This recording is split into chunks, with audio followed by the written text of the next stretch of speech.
A finales de los 60, en Los Ángeles, dos adolescentes cansados de la discriminación decidieron unirse para defenderse. No lo sabían, pero estaban levantando un ejército que pronto tendría enemigos, otros jóvenes que solo querían caminar a casa sin ser golpeados. Así nacieron los Crips y los Bloods, pandillas afroamericanas que transformarían las calles en campos de batalla. El azul se volvió bandera, el rojo desafío, y durante más de 50 años su rivalidad dejó miles de muertos, incendió vecindarios y convirtió a la América urbana en un espejo de su propia violencia. Desde las guerras por el crack hasta treguas que duraron menos que un suspiro, esta es la historia de cómo dos colores marcaron generaciones enteras.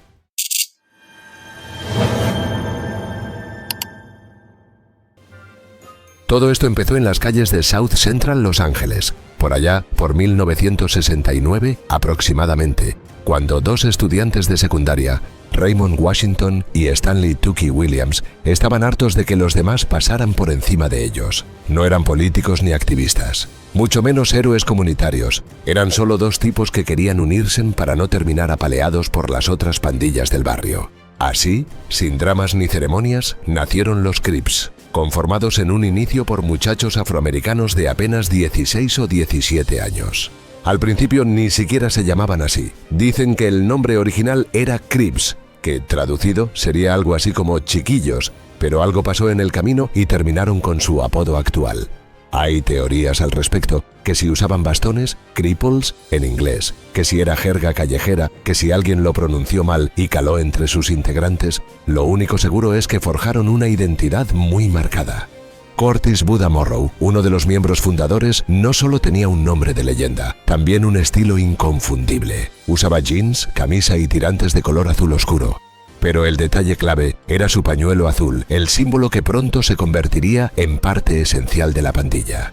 Cuando lo mataron a tiros, el grupo adoptó el color en su honor. Lo que empezó como un tributo personal terminó siendo un símbolo de la cuadrilla. Y así, con sus pañuelos y su actitud, empezaron a ganarse una reputación que nadie quería cruzarse. Porque sí, la fama se construye a golpes. Literalmente, una vez fundados no tardaron en meterse en líos, robos, extorsiones y más adelante el rentable negocio de las drogas. Pero no podemos hablar de ellos sin mencionar a sus archienemigos, los Bloods.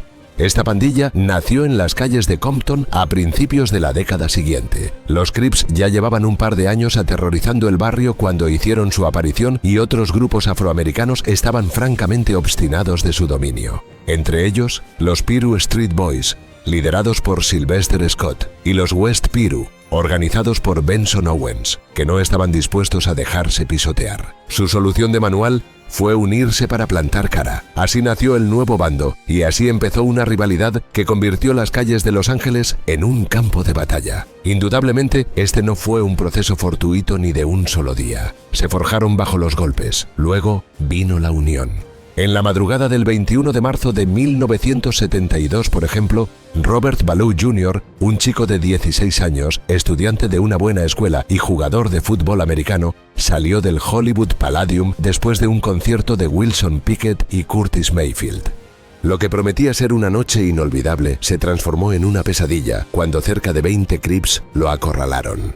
No era un delincuente ni tenía historial de peleas. Su delito era llevar una chaqueta de cuero, un símbolo de estatus que aquellos pillos querían arrebatarle. Ballou se negó y ese fue su último acto de rebeldía. La turba lo golpeó sin piedad, patadas y puñetazos que terminaron con su vida ahí mismo, en la calle. El crimen conmocionó a Los Ángeles, la prensa lo cubrió sin descanso y de pronto toda la ciudad supo lo peligrosos que se habían vuelto los de pañuelos azules. Para otras bandas afroamericanas más pequeñas fue la señal de alarma definitiva. Si no se unían, terminarían aplastadas por ellos. Así lo que empezó como el final de un adolescente se convirtió en el detonante para una creciente enemistad. Y sí, ese fue solo el comienzo, porque la noche del 5 de junio, Frederick Lil Country Garrett, un chaval de 17 de los LA Brims, iba armado con un calibre 22. No era un novato usándola, pues en las calles de Los Ángeles, por aquel entonces, un arma era tan necesaria como los zapatos. Pero esa noche, cuando los mismos bandoleros del incidente anterior lo acorralaron, el seguro de su pistola falló, un error técnico que le costó la vida con un balazo en la cabeza. El tirador, según cuentan, fue Terry Green. Este no fue un crimen cualquiera. Fue el primer asesinato documentado de un bravucón rival en este contexto. Y vaya si escogieron bien a su víctima. El grupo del difunto, los Brims, sería clave en la formación de la nueva pandilla. Su muerte fue la gota que derramó el vaso de sangre que ya llevaba meses llenándose. A diferencia de Balú, con Garrett la cosa era distinta. Aquí había un mensaje claro, uno nada complicado de descifrar. Cuando los médicos no pudieron salvarlo, tras una desesperada cirugía cerebral, las reglas del juego cambiaron para siempre.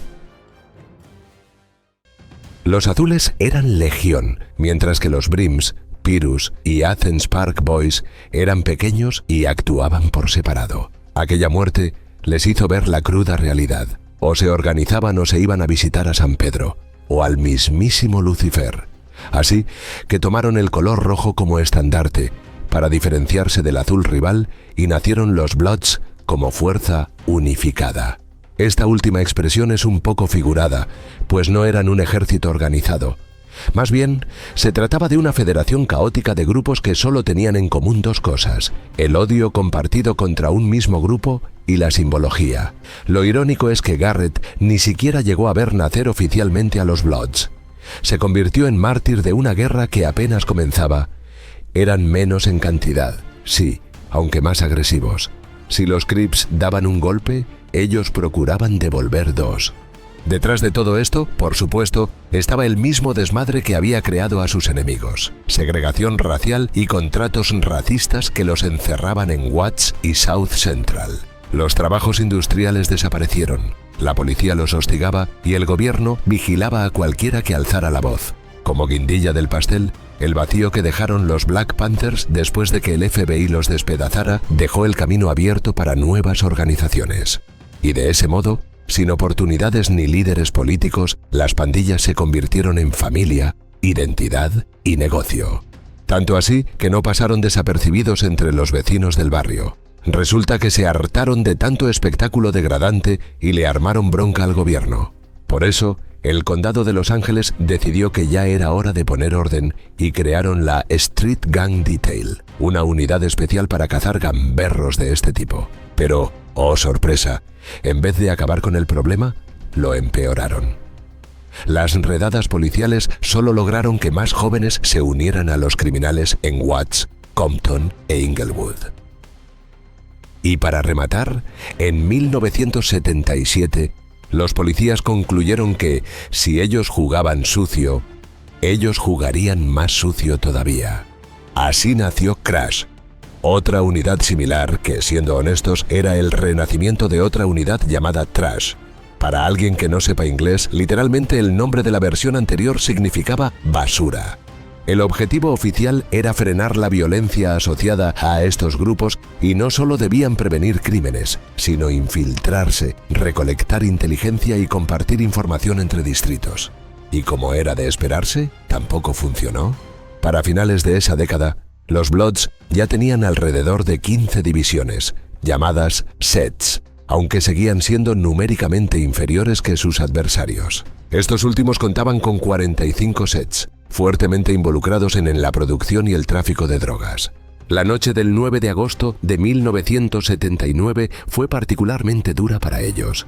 Raymond Lee Washington, el tipo que había puesto en el mapa a los Crips, caminaba por su barrio en South Central, en condición de exconvicto recién salido de la cárcel por robo. No llevaba armas, tampoco escoltas. Solo era él, y a las 10 de la noche, en la esquina de la 64 con San Pedro, alguien en un auto lo llamó por su nombre. Cuando se acercó, le soltaron un escopetazo con una recortada que le destrozó el abdomen. Lo llevaron corriendo al Morningside Hospital, pero ni los médicos pudieron salvarlo. Murió en la mesa de operaciones, 5 días antes de cumplir 26 años. Podría pensarse que aquella fechoría estaba asociada a los rojos, y resulta que no.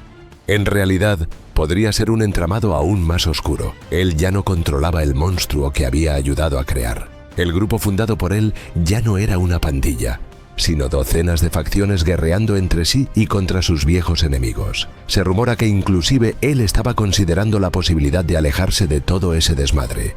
Por todo ello, se dice que algún viejo socio lo despachó al más allá.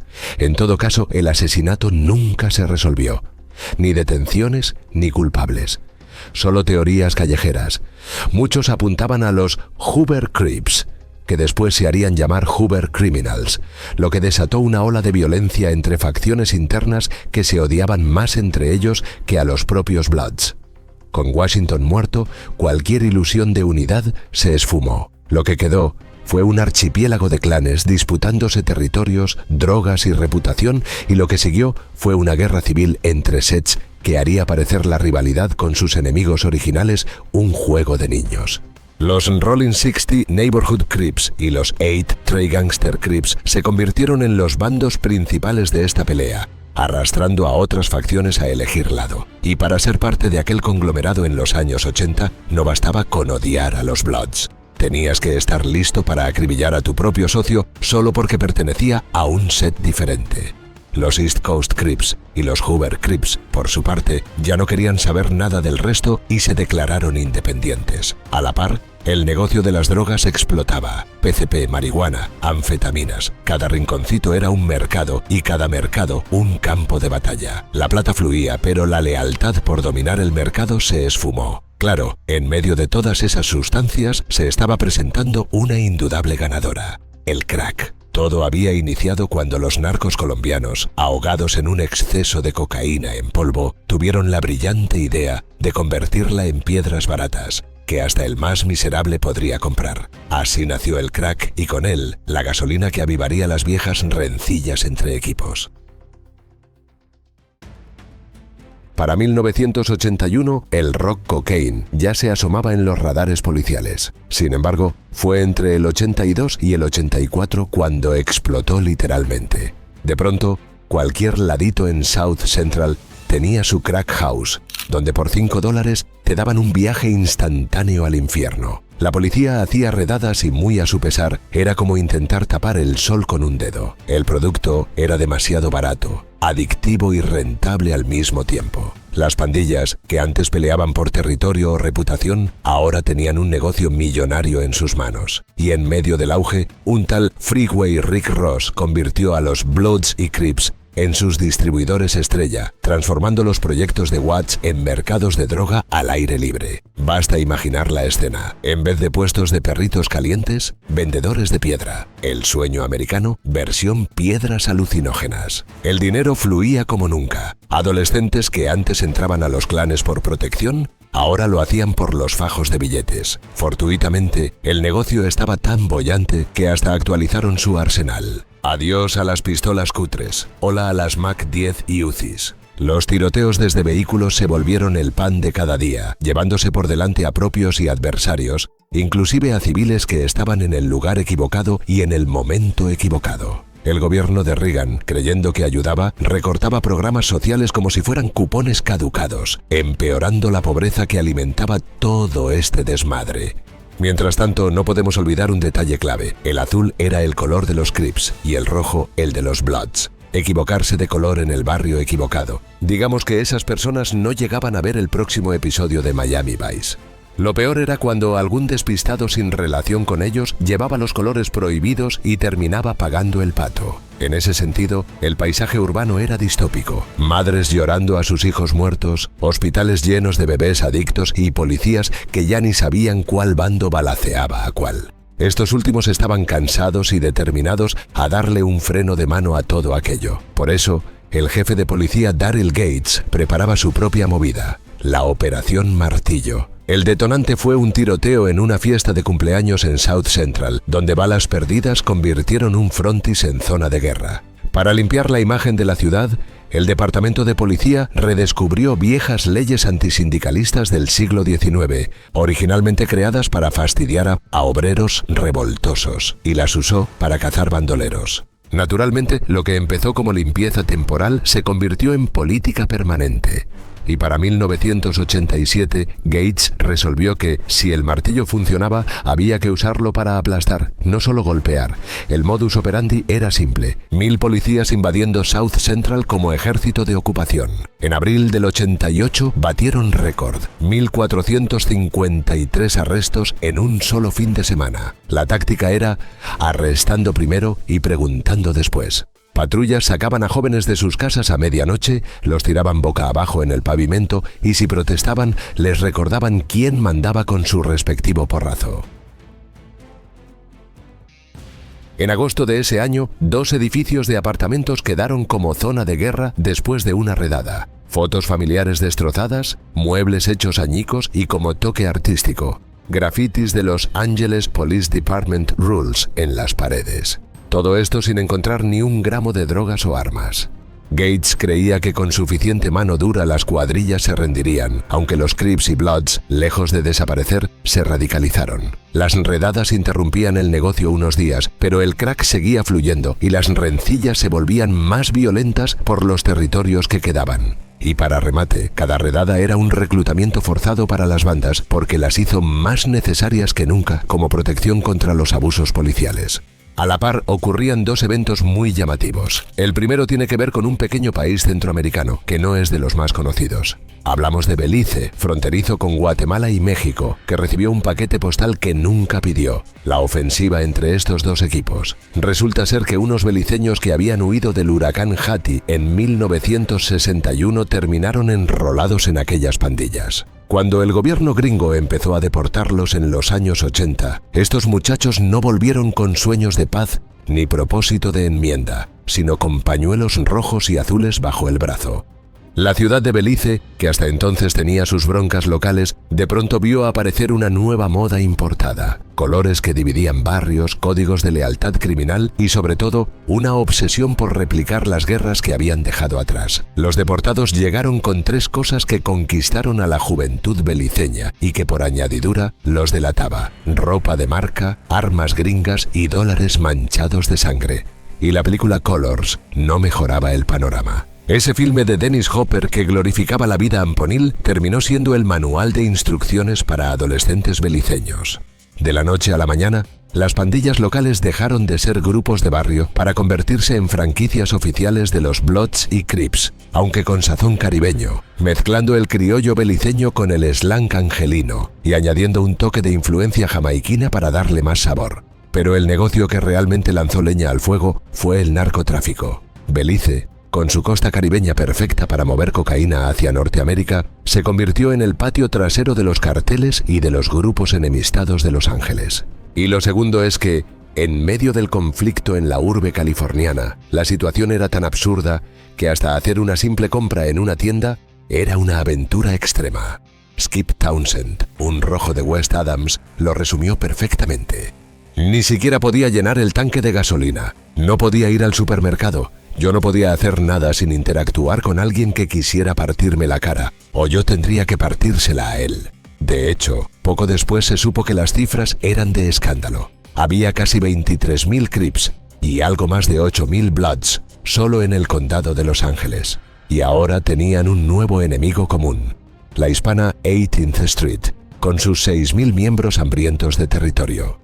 Por esta clase de problemas, ambos bandos tantearon el terreno para unas conversaciones de paz, porque la guerra era desgastante y no se le veía solución al corto ni mediano plazo para ninguna de las partes. Eso sí, la tregua real tardaría en llegar. Casi 4 años de espera, para ser precisos. El 28 de abril de 1992, en medio del proyecto de viviendas Imperial Courts, territorio de los P.K. Watts Crips, ocurrió lo impensable. Grape Street Crips, P.K. Watts Crips, Bounty Hunter Bloods y Hacienda Village Pirus declararon una tregua. Sí, escuchas bien. Ambos estaban compartiendo cervezas en lugar de balazos. Parecía el apocalipsis, pero con barbacoa y música rap de fondo. Incluso imitaron el estilo de los acuerdos de armisticio árabe-israelí de 1949. Porque en el gueto también hay derecho a un poco de drama diplomático.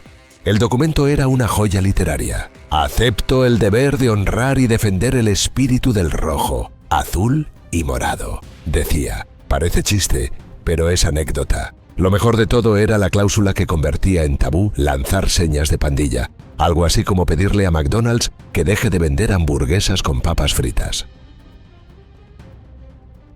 Justo cuando pensabas que la tregua era el evento más rocambolesco del año, llegó el día siguiente. En una sala de tribunales de Ventura County, un jurado mayoritariamente blanco acababa de dar su veredicto. Los 4 policías angelinos que aparecían en el video brutalizando a Rodney King salían libres.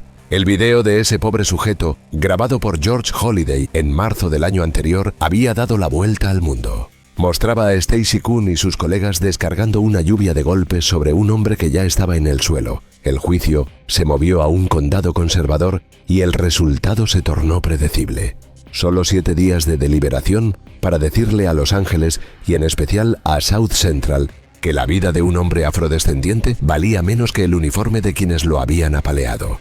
Para las 5 de esa tarde, la esquina de Florence y Normandy ya era un polvorín. Primero fueron insultos, luego botellas y pronto llamas que se extendieron por toda la ciudad. Lo que siguió fueron 6 días de caos que dejaron al descubierto heridas que llevaban décadas supurando. Segregación racial, brutalidad policial, tensiones entre comunidades y un sistema que siempre parecía proteger a los mismos. Y los delincuentes, aún de fiesta por su tregua, vieron en los disturbios una oportunidad para cambiar las reglas del juego. De la nada, apareció en medio de la anarquía graffiti por toda la ciudad, anunciando la paz entre bandos. Estaban orgullosos.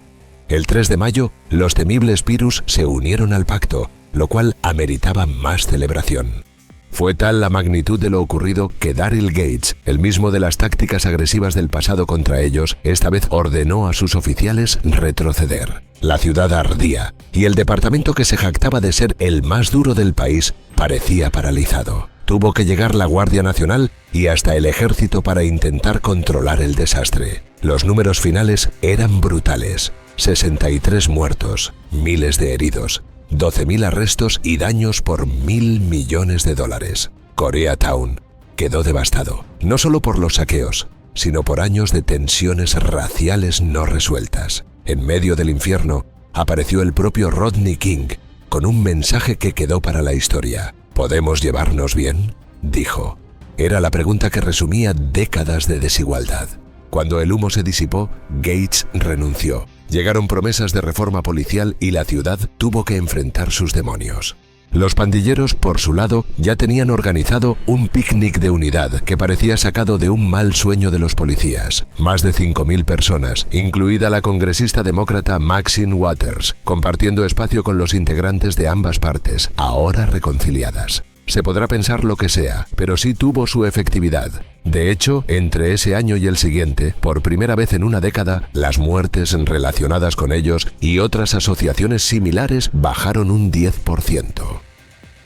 Los eventos posteriores no fueron menos inquietantes, y es que la paz tuvo un símbolo inesperado: zapatillas Eurostar con los colores simbólicos de ambos y la palabra Truce en el talón. Hasta el entonces presidente de los Estados Unidos, George Bush padre, las alabó, comprándose el cuento de que la marca contrataría antiguos integrantes. Lástima que quebraron al poco tiempo y la promesa se esfumó al instante. Y la policía, siempre útil, decidió que la mejor forma de apoyar la tregua era sospechar de ella. Alegaron que incluía un pacto para atacar policías, lo cual era falso. Aumentaron patrullajes y arrestaron a cualquiera que celebrara la paz, esperando que se enojaran y volvieran a la violencia. Poco después, esos mismos tipos hicieron lo que ningún político esperaba. Presentaron una propuesta seria. Pedían casi 4.000 millones para sus comunidades a través del programa Rebuild LA. La ciudad los ignoró. El programa invirtió migajas y en pocos años cerró. Un organizador de la tregua resumió el fracaso: Watts está más desesperanzado que antes. La tregua duró tan solo meses. Como se decía por aquel entonces, sin trabajos, educación decente o límites al accionar policial, el regreso a la violencia era inevitable. En efecto, por la noche del 7 de septiembre de 1996 en Las Vegas, el destino de Tupac Shakur, la voz más potente del hip hop, quedó sellado a balazos. El artista, que había convertido sus experiencias callejeras en poesía cruda, murió 6 días después, dejando atrás un misterio que aún hoy genera teorías. Todo comenzó con un incidente que parecía sacado de una de sus propias letras. Orlando Baby Lane Anderson, un miembro de los Southside Crips, había asaltado días antes a Travon Lane, guardaespaldas de Tupac, en Lakewood, California. El insulto final fue arrancarle el medallón de Death Row Records, un gesto que equivalía a escupirle en la cara a los Moby Piru, la facción Bloods con la que Tupac y Suge Knight estaban asociados. La noche fatal tras la pelea de boxeo entre Mike Tyson y Bruce Seldon en el MGM Grand, el destino jugó sus cartas. Y sí, los eventos ocurrieron en Las Vegas, Nevada, no en California. Toma en cuenta que durante esta década, ambas facciones pasaron de ser netamente californianas a un problema nacional. El crack en los años 80 les dio el billete para expandirse, aunque el verdadero vehículo fue el sistema penitenciario. Cada miembro transferido a una cárcel en otro estado se convertía en un misionero involuntario, predicando las bondades del azul o el rojo entre rejas. No era migración, era franquicia criminal. Si en la ciudad no había cualquiera de esos clanes, ellos mismos iban a instalarse, ya fuera reclutando pandillas locales o mandando embajadores con maletas llenas de drogas y códigos de barrio. Pero volviendo al último asesinato, Tupac, siempre fogoso, reconoció a Anderson en el casino. ¿Eres del sur?, preguntó antes de lanzarse sobre él junto a Suge Knight y sus guardaespaldas. Las cámaras de seguridad captaron la brutal paliza. Lo que no lograron registrar fueron las consecuencias que vendrían. Según declaraciones de Keith D., tío de Anderson y supuesto testigo clave, esta humillación fue la gota que colmó el vaso. Los Southside Crips no podían permitir que los Bloods y su estrella de rap los dejaran mal parados. Fue el error que sellaría su destino. Horas después, mientras el músico viajaba con Suge Knight por el Strip de Las Vegas, justo en la esquina de Flamingo Road y Cobalt Lane, un auto blanco se acercó y abrió fuego. 4 disparos, 2 al pecho, 1 al brazo y otro al muslo. Una de las balas perforó su pulmón derecho. El conductor apenas recibió esquirlas, pero el pasajero quedó gravemente herido y pasaría 6 días en el hospital antes de morir. Con la llegada del nuevo milenio, la Navidad de 2005 en Watts estuvo marcada por la violencia. Brandon Baby Lock Bullard, líder de los Grape Street Crips, recibió un disparo en el rostro. Ese hecho encendió una guerra insensata entre dos pandillas del mismo color que en teoría debían ser aliadas, los East Coast Crips y los Grape Street Crips. La chispa había sido una pelea por mujeres, pero el combustible llevaba años acumulándose. En plena fiesta, un auto dio una vuelta en U y descargó 17 tiros contra 3 jóvenes sentados en un porche. Baby Lock, que ya había sobrevivido milagrosamente a un disparo en la cara 3 años antes, esta vez no tuvo tanta suerte. Su muerte desató otra ola de violencia en Watts, con ajustes de cuentas que dejaron más cuerpos tirados en el pavimento. De hecho, 20 tiroteos y 8 muertos después, la concejal Janice Hahn tuvo la brillante idea de crear el Watts Gang Task Force, un grupo de vigilancia vecinal dirigido por familiares de los dos bandos. No era descabellado pensar en estos términos, porque Barbara Pritchett Hughes, la madre de Bullard, transformó su dolor en activismo. Ya había enterrado a otro hijo por el mismo motivo y, obstinada, se convirtió en voz de las madres de Watts. Solo digamos que, con tanto activismo familiar promovido por el ayuntamiento, los resultados eran de esperarse. Cynthia Mendenhall, antigua integrante de alto rango de los PJ Crips, se unió a ese grupo de vigilancia ideado por Hahn con un plan: construir una escuela charter en Watts. La congresista Maxine Waters la criticó tanto que Mendenhall terminó recibiendo el apoyo de los republicanos. En todo caso, la tragedia golpeó el 26 de abril de 2006. Su hijo, Anthony Owens, murió en un tiroteo desde un automóvil de los Carver Park Compton Crips. Fue llevado al hospital entre la desesperación, pero las heridas ganaron la batalla.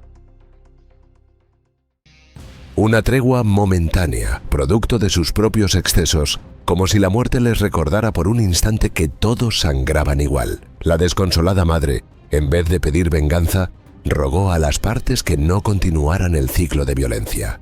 Nada de represalias, dijo, intentando romper el eterno ciclo ojo por ojo que había consumido a generaciones en Watts. Tan conmovidos quedaron los policías que le dieron escolta motorizada para el funeral. Hasta el alcalde Villaraigosa apareció, tratando de capitalizar políticamente el drama humano detrás de otra estadística de violencia. Y casi al mismo tiempo, Charlie Beck aterrizó como jefe adjunto de la oficina sur del Departamento de Policía de la ciudad, y las dos partes en conflicto no sabían que estaban frente a su peor pesadilla. Con placa y garrote incluidos, y junto a la abogada Connie Rice, ideó un plan para capacitar a trabajadores sociales en zonas calientes. El alcalde Villaraigosa le soltó 21 millones de su presupuesto en el programa Gang Reduction, que básicamente consistía en identificar niños en riesgo, pagarle a expandilleros para que hicieran de pacificadores y mantener parques abiertos de noche. A la par, la oficina sur se convirtió en una máquina de cacería contra ellos. Redadas relámpago, patrullas invasivas y operaciones de inteligencia que ponían micrófonos hasta en el cereal con leche. La tecnología jugó asimismo su papel, con bases de datos bien actualizadas, análisis balísticos y hasta vigilancia predictiva. Los detectives aprendieron a rastrear balas como si fueran huellas digitales, conectando crímenes que antes quedaban impunes. Para Bloods y Crips, esto significó que sus movimientos ya no pasaban desapercibidos.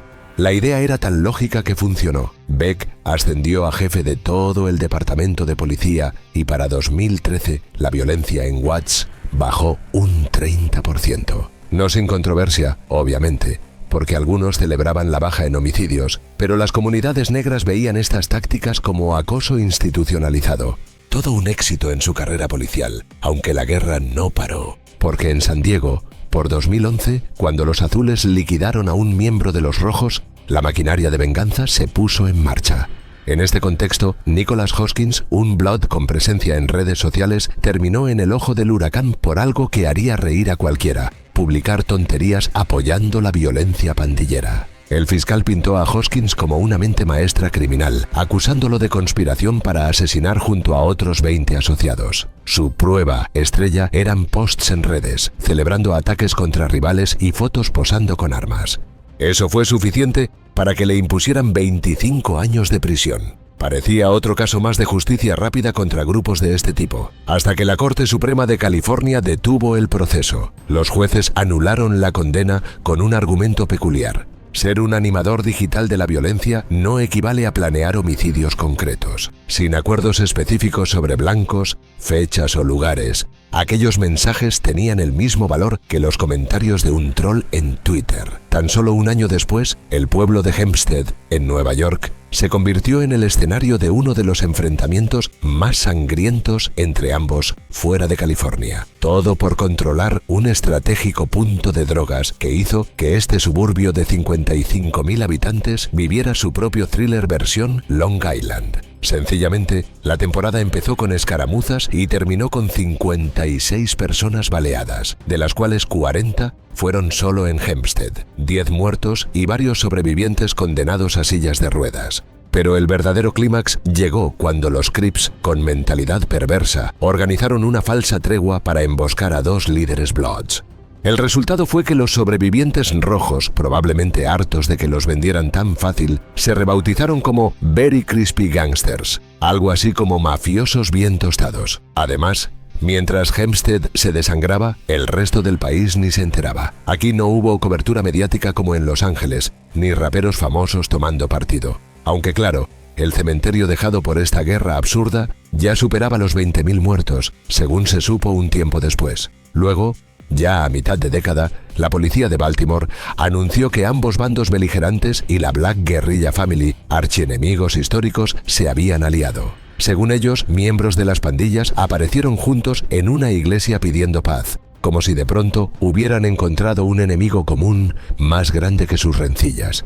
Decían que querían liquidar policías. Eso sí, la policía no se lo creyó del todo, pero por unos días, Baltimore vio algo más raro que un unicornio: cuadrillas haciendo de guardianes comunitarios. Razón no les faltaba a los oficiales, porque a la par de tanto surrealismo, en el correccional Otis Bantum de Nueva York, Crips y Bloods se agarraban a golpes con la participación estelar del rapero Bobby Shmurda. El artista, vinculado a los G-Stone Crips, se vio envuelto en una pelea épica provocada por los mismos problemas de siempre: drogas, poder y respeto, solo que con uniforme naranja. Los guardias lograron detener la pelea, pero el mensaje era que ni el encierro ni las supuestas alianzas en otras ciudades frena esta rivalidad. Otro ejemplo de la enemistad lo encontramos en diciembre de 2017, en Franklin, Virginia. Brandon Lee Leonard, líder local de los Rojos, apareció tirado en una zanja detrás de la casa de su novia tras pelear con un azul. Horas después del crimen, una lluvia de balas acribilló la casa del asesino. Al día siguiente, 2 Crips amanecieron llenos de plomo.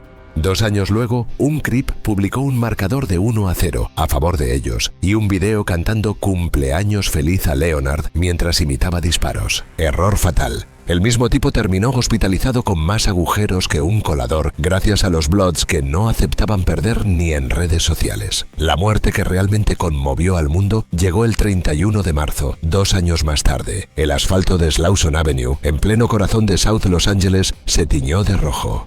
Nipsey Hussle, el rapero que había convertido su fama en proyectos comunitarios, caía acribillado frente a su propia tienda de Marathon. Su verdugo había sido Eric Holder Jr., un tipo que compartía el mismo pañuelo azul de los Rolling 60s Crips con él. Todo empezó como un diálogo tenso pero civilizado. El asesino se acercó a charlar hasta que la víctima le soltó la bomba.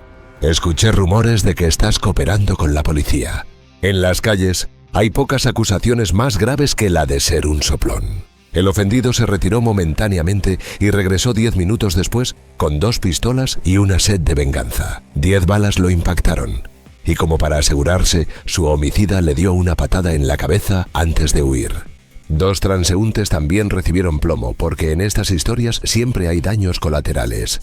En todo caso, ocurrió algo inusual. El tipo era querido incluso por los enemigos, y su partida física generó algo similar al 92. Reuniones de paz reales entre pandillas. Swamp Crips y Campanella Park Pyrus comenzaron a dialogar en Van Ness Park. Y así llega la década actual, con una pandemia global, sí, acompañada por una de las muertes más absurdas en la eterna rivalidad. Javian J-Dub Wright, un rapero Blood de Fort Worth, Texas, fue acribillado frente a su casa. Resulta que los Lake, como Crips, por supuesto, rivales, le tendieron una emboscada. Él y Braylon Brown, uno de los azules, habían discutido antes. Por eso, este último, junto a Christopher Williams y Adrian Robinson, concluyeron que la mejor solución era una lluvia de plomo. Por lo visto, los raperos eran carne de cañón para ellos. Más allá de eso, lo que siguió fue un espectáculo digno de las peores telenovelas. Un bloguero subió un video titulado "¿Por qué Channel 5 J-Dub está muerto?", mostrando a tipos celebrando con armas y fajos de billetes. El drama escaló tanto que cientos de personas se reunieron en el Village Creek Park el 10 de mayo. Eran lágrimas de madre, rabia de amigos y el grito silencioso de un barrio harto de enterrar a sus hijos.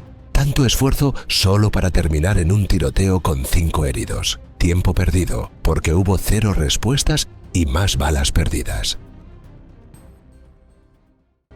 2 años después, Skip Townsend, un exdelincuente reconvertido en pacificador, sabía que hablar directamente de paz era inútil. En su lugar, optó por la táctica más subversiva, humanizar al enemigo, razón por la cual tuvo la idea radical de sentar a los Rolling 60s Crips y a los Inglewood Family Bloods a comer brunch en Manhattan Beach. El menú era compartir mesa y hasta el salero, acompañado por unos waffles, jugo de naranja y un acuerdo de paz que, al menos por un tiempo, ha evitado muertes entre estas facciones. Desde entonces, no se ha escuchado de un solo homicidio por los motivos hasta ahora abordados, con la honrosa excepción de Sacramento. Allí, en la madrugada del 3 de abril, en menos de un minuto, 115 balas transformaron la fiesta en una pesadilla. 6 muertos, entre ellos 3 padres de familia y una mujer sin hogar conocida en el barrio, y 12 heridos. Hasta un inocente vendedor de perritos calientes tuvo que tirarse al suelo cuando la ráfaga iluminó todo a centímetros de su puesto. La policía descubrió que al menos 5 tiradores participaron en este duelo del oeste moderno. Los hermanos Smiley y Dandray Martin, ambos Crips, y Emtula Payton, un Blood de Las Vegas, entre los detenidos. Las cámaras de seguridad y más de 200 videos ciudadanos mostraron la escena. Pandilleros disparando sin control mientras turistas borrachos corrían para salvar sus vidas. Después de eso, la tensión pareció bajar un poco. Pero ya sabes que en este mundo nada permanece en calma. Porque si hablamos de pandillas y violencia carcelaria, existe una organización aún más temida, nacida en el corazón de las prisiones de California, la Black Guerrilla Family. Si quieres descubrir cómo surgió, quiénes fueron sus líderes y por qué es considerada una de las hermandades más radicales y peligrosas del sistema penitenciario estadounidense, no te pierdas el siguiente video.